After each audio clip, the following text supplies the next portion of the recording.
The night was cold, darker than usual, and the city lights above the alley were flickering. Old pipes hissed with steam as a quiet wind passed through the metal buildings. No one walked these back alleys anymore, just broken robots, garbage piles, and shadows. Derek moved slowly with his tool bag slung over his shoulder. He was a human scavenger, a repairman by trade, but more of a forgotten soul now. Each night, he searched the junkyard behind the alien market, looking for old tech, damaged drones, or rare batteries he could fix and sell. But this night felt strange.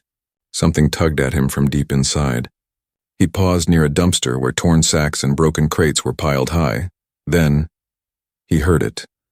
A tiny sound, so soft he almost thought it was a trick of the wind. It wasn't a cry, not really, but a muffled voice. Like someone trapped, he turned sharply. His eyes scanning the trash, he waited, holding his breath. Then it came again, a whisper faint and shaking. "Mom." Derek's heart stopped. He dropped his tool bag and stepped toward the sound. A large, dirty sack was squirming, barely. He crouched down and reached for it, hands trembling as he pulled the sack open. A wave of heatless steam escaped. Inside, under wet cloth and broken plastic, lay a small figure. It was a child, an alien child. Her skin was pale blue, glowing faintly under the starlight. Her face was bruised and her arms had cuts. She was wrapped in rags, a metal collar tight around her neck. Derek gently lifted her out and her tiny hand clutched his shirt. He felt her fingers, cold, fragile, but alive. Hey, you're okay now," he whispered. The girl didn't answer, just shivered and stared at him with wide, glowing eyes. He wrapped her in his jacket. Holding her close, she didn't resist, only whispered again. "Mom?" "No, not Mom," Derek said softly. "But I'm here, all right? I got you." She closed her eyes, her head resting against his chest. Derek stood, looked around, but the alley was empty. Who would leave a child like this here? In a sack? He ran, careful not to jostle her too much. Through winding streets, past closed shops and flickering signs. His workshop was a few blocks away. A rundown metal shack with flickering lights inside. He laid her down on a soft cloth bed he used for repairing delicate drones. She was breathing, but barely. He checked her pulse, weak but steady. Her body was thin, too thin, like she hadn't eaten in days. He brought water and tried to let her sip. She turned her head, afraid. He softened his voice. "It's okay. It's just water." After a moment, she took a small sip, then another. Her eyes watched him closely. Unsure, afraid, and confused, he noticed the collar again. It wasn't just metal. It had scorch marks and a tracking unit. He grabbed a scanner from his shelf and checked it. The unit was deactivated. Whoever left her here didn't want her to be found. Derek sat beside her, unsure what to say. The girl looked so small, so broken. He reached out slowly and she flinched. "I'm not going to hurt you," he said. "You're safe now, okay?" She looked at him, her lips trembling. Then she whispered a word again, this time clearer. "Mom," and then in a softer voice, "Help me." That was the moment Derek felt something inside him shift. He didn't know who she was, where she came from, or why she had been thrown away. But he knew one thing. No one deserved to be left in a sack to die, especially not a child. He stood up and looked around his small workshop.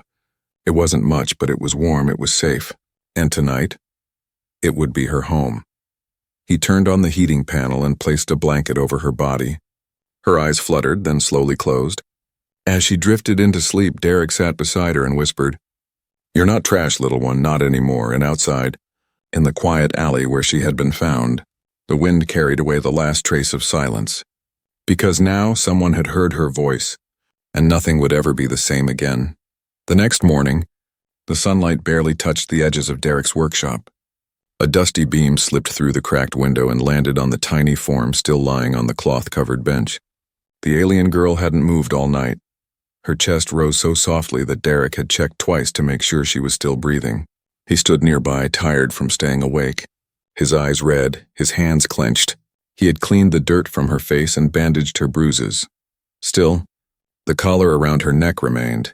It wouldn't come off with tools alone. It was coded and locked with an old alien system Derek hadn't seen in years. She finally stirred, her glowing blue eyes blinking open. At first she looked around in panic, her tiny hands reaching to cover herself. But when she saw Derek, she froze, confused. He stepped back slowly, raising his hands to show he meant no harm. "You're safe here," he said in a soft voice. She didn't answer, just stared, breathing quickly. Then she looked down at her arms, now wrapped in clean cloth, and her eyes softened for a moment. "What's your name?" Derek asked gently, kneeling beside the bench. The girl's lips trembled. She opened her mouth, but no words came. Then finally she whispered, "Luma." "Luma," Derek repeated with a nod. "That's a beautiful name." She tilted her head slightly, like she wasn't sure if he was lying or not. "Do you remember who left you in that sack?" he asked carefully. Luma's eyes darkened, and she quickly turned away. Tears welled up, but she held them back. Derek sighed. He didn't want to push her. He could tell she had been through something cruel, something no child should ever face. He walked to his small kitchen space and poured warm broth into a cup. He brought it over and placed it near her hands. "Try this, it'll help," he said. She hesitated, then looked at him again. After a long pause, she slowly took the cup and sipped. Her lips trembled again. Then she drank more, this time without fear. Derek smiled a little, then sat on the floor nearby, watching her quietly. "How old are you?" he asked after a while. Luma looked confused, then held up 5 fingers. 5 years? She nodded slowly. Derek swallowed hard. He'd seen what 5-year-olds were supposed to look like. Happy, playful, full of life. Luma looked like she had barely survived. She was thin. Her skin had patches of healed wounds, and her collar was fused to her neck, like someone didn't care if it hurt her, or maybe wanted it to hurt. Later that day, Derek searched through his data archives. He scanned the collar's serial code and cross-checked it with old records. After hours of digging, one result pinged. The collar model was used years ago by royal-owned breeding colonies on the Outer Rim. Places known for disposing of defects. Derek stared at the screen in horror. Disposing meant one thing: if the child wasn't perfect, she was garbage to them. He looked at Luma, now sleeping again. Curled under the blanket like a kitten, she had called out for her mom in the alley. But there had been no mother coming for her, just a human with a tired heart. Derek made up his mind. He went back to his tools. Digging through boxes of scrap, he pulled out an old translator core, a broken model from a war robot. If he could fix it, Luma might be able to speak without fear. While soldering the parts together, he whispered to himself, "No kid should be afraid to speak. No kid should be afraid of kindness." He worked for hours, and finally, the translator core blinked green. He carefully attached the translator to a soft wristband and waited until Luma woke again. When she opened her eyes, he offered the band. "Here. This will help you talk if your throat hurts." She looked at it. Then at him, slowly, she reached out and took it. She slipped it on, and a soft chime rang. "Luma," she said again, but this time it came out through the small speaker on the band. Clear. Her eyes widened, surprised by her own voice. She smiled, a small, unsure smile, but real. Derek smiled back. "That's better," he said. "You can say anything now." Luma nodded, then looked at him and said something that made him freeze. Through the translator, her voice came out steady. "Are you my new master?" Derek's heart cracked. He knelt beside her again and shook his head. "No, not your master," he said firmly. "I'm just someone who listens. You don't belong to anyone." Luma looked down, her hands tightening around the blanket. "Before, they said I was broken. They said I wasn't worth keeping." Derek leaned in and whispered, "Well, they were wrong. You're not broken.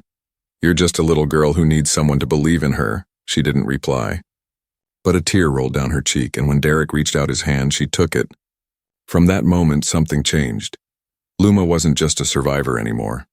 She was someone worth fighting for, and Derek knew this was just the beginning. 3 days had passed since Derek found Luma in that alley. She was stronger now, walking a little, eating more, and smiling when the heater warmed her cold hands. But at night, she still woke up crying. Derek never asked what she dreamed about.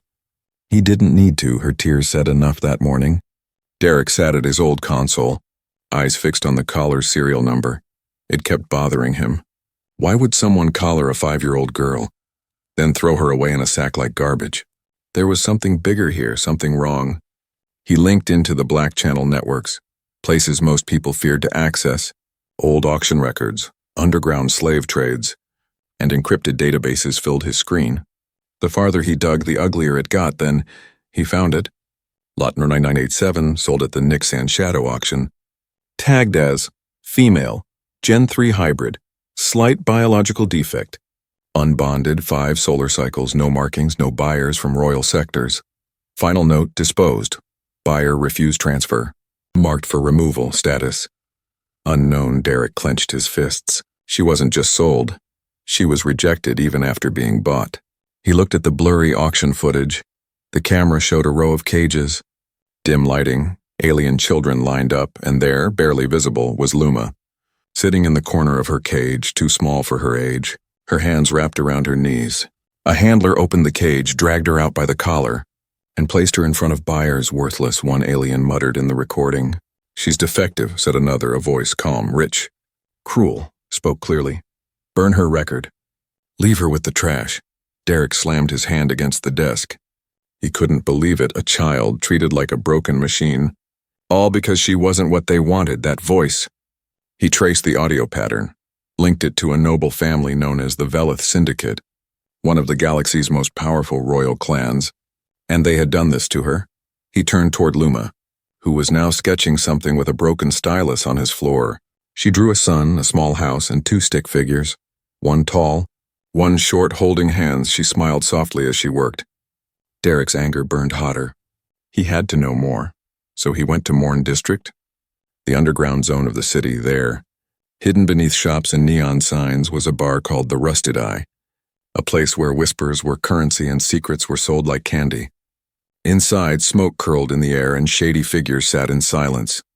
Derek walked straight to the back where an old man named Fricks ran an info trade booth. I need records from the last royal discard auctions, Derek said, dropping an energy cell on the counter. Fricks raised an eyebrow. Dangerous info, human, he said. What's it worth to you? Derek pulled out a chip containing Luma's collar data. This girl was thrown away, he said. I need the names. Fricks scanned the chip. His eyes widened slightly. Gen 3 hybrid. From Velith stock, he muttered. They never wanted this one born, called her a waste before she could even speak. Why? Derek demanded. She looks fine to me. Because she's too rare, Fricks whispered. She has something the nobles fear. He leaned in closer. Luma's hybrid genes might carry old power. Mind link abilities, bioadaptives. Things they can't control. They hide these births, erase them, destroy them. Derek's voice went cold. So she's not broken. She's better than they are. Fricks nodded slowly. Maybe, he said, but now that you have her, they'll want her gone for real. No loose ends. No witnesses. Derek left the bar with fire in his veins. He returned home quickly, only to find the door slightly open, his breath caught. Luma? He called out, stepping inside. Silence. Then a soft giggle. She was under the workbench playing with a small drone he'd repaired. Derek exhaled in relief. Where'd you go? He asked, crouching beside her. I hid, she said proudly. Just like you showed me, he smiled. You did good. That night, he told her more stories. Stories about Earth, about kindness, about second chances. And when she finally asked, am I still trash? Derek replied with tears in his eyes. No, Luma. You're a treasure they didn't understand. And from that day forward, he promised himself he would protect her, no matter who came for her. Because now he knew the truth. She was more than just a child in a sack. She was a key, a secret the galaxy tried to erase, and he was now part of the story they could never silence. The stars outside Derek's window blinked like quiet watchers. Inside the small workshop, the air was warm, the lights low, and Luma slept wrapped in a thick blanket. For the first time in days, her breathing was steady. Calm, not gasping from cold or shaking from fear. Derek sat nearby, soldering tiny wires onto a wearable device. Not a weapon, not a collar, but something new. A shield generator, shaped like a bracelet. He wasn't sure if it would work yet. But if someone came looking for her, he wanted her to have protection, something she could trust. He looked over at her again. Luma had curled up like a kitten, holding the small drone he gave her earlier. She had named it Z, and even tried to teach it to sit. Derek chuckled softly. Even after what she had gone through, her heart still had room for laughter. In the morning, she woke with sleepy eyes and tangled hair. Good morning, Derek said, handing her a piece of warm bread. She sniffed it first, then smiled and took a bite. Her translator bracelet chirped gently as she whispered, Thank you. After breakfast, Derek sat beside her with a mirror. Let's try something, he said. Holding up a clean cloth and a bottle, Luma blinked, unsure. I'm not going to hurt you, he said. I want to clean your skin. Help with the marks. She slowly nodded. He dipped the cloth in warm liquid and began gently wiping the faded bruises on her face. She flinched at first, but then relaxed as the warmth soaked in. Derek worked carefully, wiping away the old dirt, cleaning each patch of damaged skin. Underneath all the scars was a delicate, almost glowing blue skin. Smooth and soft. You're beautiful, you know that? Derek said. Luma stared at her reflection, then looked down quickly. No one said that before, she whispered. Well, now someone has, he replied. And I mean it. The next few days were filled with small, quiet moments of healing. Derek taught her how to use basic tools, showing her how to tighten screws, clean circuits, and connect wires. She wasn't just quick. She was brilliant. By the third day, she had fixed a voice module on her own. Look, she said proudly as the speaker beeped back. Derek gave her a high five, laughing. You might be smarter than me, he joked. Luma tilted her head. Then I'll be your teacher soon. He let her choose her clothes from a box of clean old garments.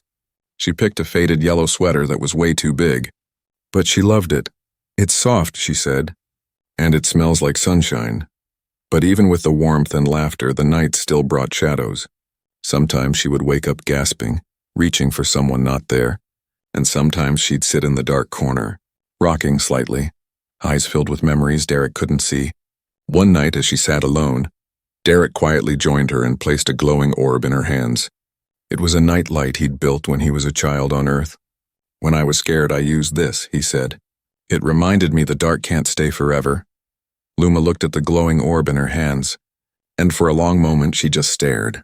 Then, she leaned into Derek's side and whispered, Can I stay here forever? Derek didn't answer right away. He looked at the stars through the cracked roof above. He knew there were people out there who wanted her gone. But he also knew one thing with all his heart. As long as I'm breathing, he said finally, you'll never be alone again. That night, something deeper changed between them. She no longer looked at him with fear or confusion. She looked at him like someone who had been found. In the days that followed, she started humming softly while she worked. Sometimes songs Derek didn't recognize, probably lullabies from her homeworld, and sometimes Earth tunes he played on the old recorder. One afternoon she asked, Why did you help me? Derek paused, then answered honestly, Because someone needed to. No one should be left in the dark. Luma nodded slowly. Then, I want to help someone too, he raised an eyebrow. Like how? She smiled, eyes shining. Like you helped me? I'll help others one day. And that was when Derek realized her healing wasn't just about her. It was the start of something bigger. She wasn't meant to stay hidden in a workshop forever.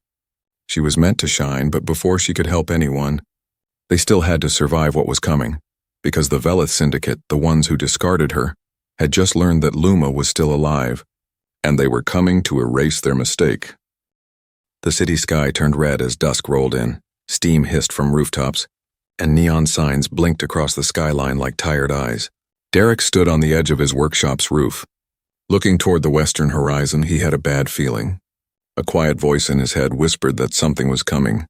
Inside, Luma sat cross-legged on the floor, helping Z the drone learn to stack nuts and bolts. She giggled every time the little bot toppled the tower. She had no idea that her life was still in danger, and Derek didn't want to scare her, not yet. But he knew they didn't have much time. Down in the district's underbelly, in a private black market chamber, a hollow image flickered, a tall alien with cold, silvery skin leaned forward, studying Luma's face on the display. She's alive, the alien muttered. The sack was found empty. Another voice, older and sharper, hissed through the comms. You failed to erase her. She was defective, a hybrid mistake. And now she's a loose thread. The first alien nodded grimly. I'll fix it. She won't survive the next cycle. Back in Derek's workshop, an alert chirped softly on his console. Unauthorized scan detected. Someone had pinged the caller's dormant tracker. Derek's blood ran cold. They'd found her frequency. They were looking. He shut down the signal quickly, fingers flying across the keyboard. Luma, he called, trying to sound calm. Come here a moment. She looked up, her smile fading slightly when she saw his serious face. She walked over, still clutching Z in her arms. What's wrong? She asked. Derek knelt down and gently removed the collar. He had finally unlocked its last lock earlier that morning. Now he placed it inside a metal box and sealed it tight. We're going for a trip, he said. Now? She blinked. But it's dark. That's why it's the best time, he replied. We're just going somewhere safer, okay? She nodded, trusting him completely. They packed quickly some tools. Food, spare clothes, and Z, of course. Then they left through the back tunnel that connected to the old sewer paths. As they walked, Luma stayed close. The silence between them wasn't heavy, it was careful. Like both of them knew something had shifted above ground. A silent ship landed near the edge of the city. 2 tall bounty trackers stepped out, faces hidden under sharp black visors. They had Luma's scan code loaded into their wrist pads. They followed the last trace straight to Derek's workshop. But they found it empty. No girl, no man, no trace of warmth. Only a sealed metal box on the floor. One of the trackers opened it and hissed. The collar. It's useless now. The other tapped their scanner. Heat signature trail, they said. 2 figures moving underground. Meanwhile, Derek and Luma reached a broken terminal inside an old maintenance hub. They stopped to rest and Luma leaned against the wall. Breathing hard, her cheeks were flushed. And Derek noticed a small cut on her leg. You okay? She nodded. Just tired. We'll stop for 10 minutes, he said. Taking off his coat to wrap around her, she smiled softly. You always give me your warm things, he laughed. Well, you're more important than my temperature. Suddenly, Z beeped rapidly, hovering up from her shoulder. Alert? Derek whispered. Z's lights flashed red. Someone was nearby. Derek grabbed his old plasma cutter and stood in front of Luma. Stay behind me, he said quietly. Footsteps echoed in the tunnel, slow and confident. The bounty trackers stepped into the light, weapons drawn. Turn over the girl, one said. And we'll spare your life. Derek didn't move. She's just a child, he said. She's no threat. She's property, the other hissed. Her life is owned by the Velith Syndicate. No, Derek said firmly. She's free, you can tell your masters that. The trackers raised their weapons. But before they could fire, Z shot forward. Unleashing a blinding flash, Derek grabbed Luma and rolled behind a crate as shots flew past. He returned fire with the plasma cutter, not strong enough to kill, but enough to slow them down. Luma, shaking, reached out toward one of the crates and it moved not by her hand but her mind. It slammed into one of the trackers, knocking him against the wall. Derek looked at her, shocked. Was that you? She nodded slowly, frightened by her own strength. I didn't mean to, it just happened. Derek smiled through the chaos. That's not something to fear, he said. That's something to protect. They ran again, this time deeper into the tunnel. As alarms buzzed behind them, Luma asked, Why do they hate me so much? Because they're afraid, Derek replied, afraid of what you are, and what you could become. And in the darkness of that tunnel, the truth burned brighter than ever. Luma was more than a discarded child. She was dangerous, not because she wanted to be, but because the powerful had tried to erase her. Now she had survived, and with every step, she was becoming someone they could never silence. The stars above the capital world were too bright to be real. Polished buildings of silver and glass reached high into the clouds. Ships flew in tight formation. Senators walked with their guards. And the media buzzed around the massive white domes of the Galactic Unity Senate. But deep inside a forgotten service level, in a dusty maintenance chamber, sat a little girl with glowing blue skin. Her name was Luma, and tonight, she was going to speak to the entire galaxy. Derek knelt beside her, adjusting the translator chip and checking the power levels. This will send your voice across every screen, every system, even the places they try to block. Luma looked nervous, her fingers twitching slightly. What if they don't listen? She asked. They will, Derek said softly. They have to. A small drone hovered above, ready to stream her message. Z flew in gentle circles around her, flashing a calming blue. They had only one chance, one moment to break the silence, one truth that could no longer be buried. When the stream began, the galaxy was watching something else. A senator's speech about trade taxes. Then suddenly the feed glitched. The screen changed and a small, frightened voice filled the air. My name is Luma, the girl said, her words trembling but clear. I was born on a royal planet. They said I was broken. People paused across dozens of planets. In space stations, city centers, and dusty border colonies, everyone turned toward the voice. They put a collar on me, she continued, and they sold me in a dark place. When no one bought me, they put me in a sack. They left me to die in the trash. Gasps filled council halls on one world. A teacher dropped her datapad on another. A noblewoman froze as the child's words echoed, and deep in the heart of the Senate, Velith representatives leaned forward in shock. "I cried for my mom," Luma said. "But she didn't come. Only a man named Derek did." At that moment, Derek stepped into the frame, his face calm but firm. "She is not broken," he said. "She's powerful, she's kind. She's a child who was thrown away by people too scared to see her light." He held up the burned collar. "This is what your noble families use on their mistakes. This is what they use to hide the truth." Then came the part they had planned for days. Luma raised her hand, and the drone zoomed in on her glowing fingers. Her skin shimmered with tiny lights, her hybrid genes adapting in real time. "I don't want revenge," she said softly. "I just want to live. But how many others like me were thrown away? How many voices are still in the dark?" She looked into the camera, and the entire galaxy felt her stare. "If I'm speaking now, then others can speak too. If I survived, then maybe they can find hope." The broadcast ended with her final words. "You called me trash, but I am not yours to throw away." Silence followed. Then across systems, news anchors scrambled, senators shouted, protests broke out. And deep in the protected vaults of the Velith Syndicate, the alarm bells rang louder than ever. Derek shut off the feed and turned to Luma. She was shaking slightly, eyes wide. "Did I do it right?" she asked. Derek knelt and hugged her. "You did more than right," he whispered. "You shook the stars." Back in the Senate, panic broke out. Half the members demanded an investigation. The other half demanded silence. "She's a child," shouted one ambassador. "She's a weapon," another barked. The balance of power trembled, not because of a bomb or a warship, but because of one small voice that refused to stay quiet. The media labeled her the girl in the sack. The story spread faster than any royal announcement. Artists painted her, rebels wore her image, and poor colonies lit candles in her name. In a far-off slum, a child whispered, "If she can survive, maybe I can too, on a mining moon." A father said to his daughter, "You're not broken. You're like Luma." But not everyone was happy. The Velith Syndicate activated their agents. They sent bounty after bounty. They called her an imposter, a threat to galactic order, but it was too late. Luma's voice had reached the hearts of millions that night. As she sat beside Derek in a safe house miles away from the city, she looked at the stars and whispered, "I thought no one would hear me. They heard you."